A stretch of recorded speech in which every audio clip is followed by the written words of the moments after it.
Baptiste, je suis étudiant en deuxième année à Sciences Po et aujourd'hui je viens vous parler un peu de mon parcours mais surtout des méthodes qui à mon avis permettent d'améliorer son travail personnel.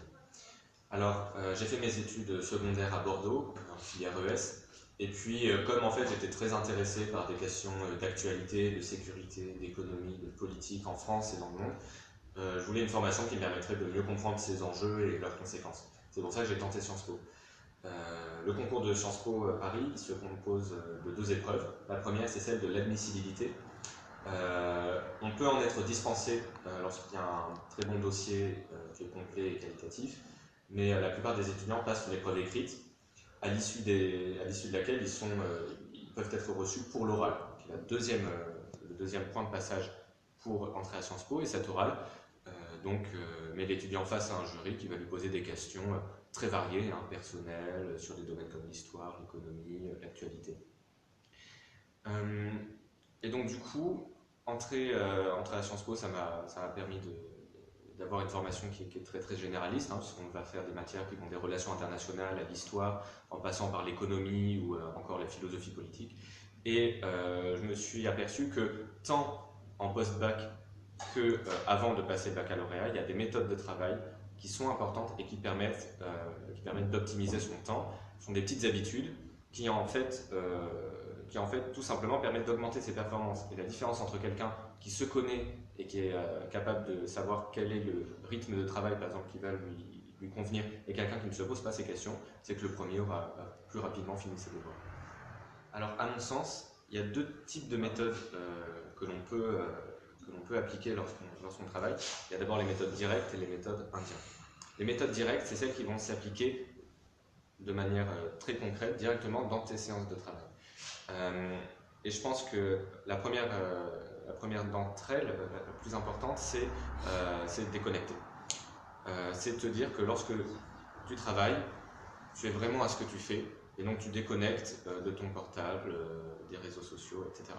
Si tu penses que tu ne peux pas résister à la tentation d'aller sur Facebook ou YouTube, etc., il y a des extensions de navigateur internet comme Stay Focused qui permettent de bloquer un site pendant une durée que tu choisis. Ça existe aussi sur téléphone, donc il y a des moyens vraiment d'être totalement à ton travail.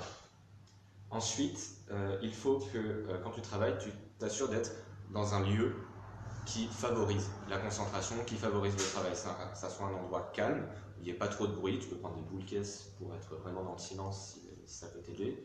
Ça soit en fait un lieu où finalement tu prennes plaisir à travailler, c'est un lieu qui ne soit pas une épreuve en soi.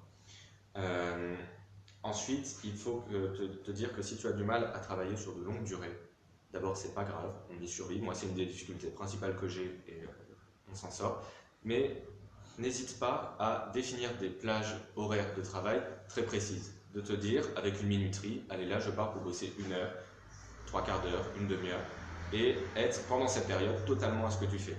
D'une part ça te motive parce que tu te dis bon il reste tant de temps et puis après c'est bon, et d'autre part ça te permet de mesurer le temps de travail que tu fais dans ta journée. Et ensuite, je pense qu'il est important d'organiser non seulement ton temps de travail, mais ton travail de manière générale, ta charge de travail, en hiérarchisant ce qui est le plus important, ce qui est le plus proche en fonction des échéances, en fonction de ce que tu dois rendre, etc. Pour tout simplement ne pas être débordé, ne pas paniquer et pouvoir faire les choses bien. Par exemple, en période de révision de partiel, j'ai 24 cours à réviser en une semaine. Je me dis je vais faire 4 séances par jour, et puis le dernier jour, je pourrais passer tout en revue. Ça te permet de te dire, bon, c'est pas si énorme, c'est gérable, et ça te permet de bien t'organiser. Alors ensuite, ce qui est important, c'est moi ce que je vais appeler les méthodes indirectes. Ce sont en fait des astuces, des trucs qui n'interviennent pas spécifiquement dans ta période de travail, mais qui t'aident en fait, lorsque tu travailles, à travailler plus et mieux. Et je pense que la première des habitudes à prendre de ce côté-là, c'est le sommeil. On n'a pas tous les mêmes besoins au sommeil, mais ce qui est sûr, c'est que si tu ne dors pas assez, tu vas être crevé, déjà en cours tu écouteras moins, mais surtout le travail que tu vas fournir, il va être moins motivé, il va être moins intense, il va ancrer moins profondément les connaissances, bref, tu perds du temps. Le manque de sommeil, c'est important, et en fait, là où ça se recoupe, c'est que si tu t'organises bien, tu ne devrais jamais avoir de nuit blanche ou de coucher à pas d'heure lorsque tu te réveilles le lendemain à 8 heures à faire.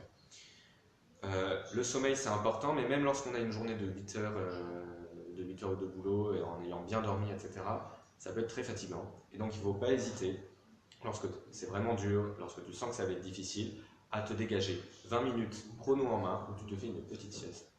20 minutes, moi c'est mon truc. Tu te fais une sieste de 20 minutes, pas plus parce qu'après tu es vraiment crevé. Et ça te permet de décompresser, de faire tomber la pression et de repartir avec de l'énergie et de la motivation.